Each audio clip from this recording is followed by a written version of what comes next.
Hello everyone, welcome back to Connie Coffee. Here we have profitec 300 espresso machine. Now this machine was brought here because it was leaking, and it was actually leaking from one of the elbows.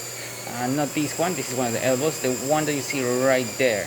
It was leaking from there, and also the pressure that this vacuum release valve was leaking around had to be replaced.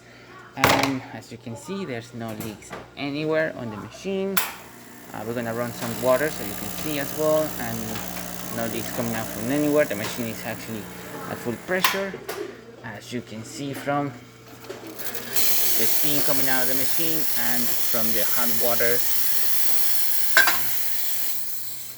as well.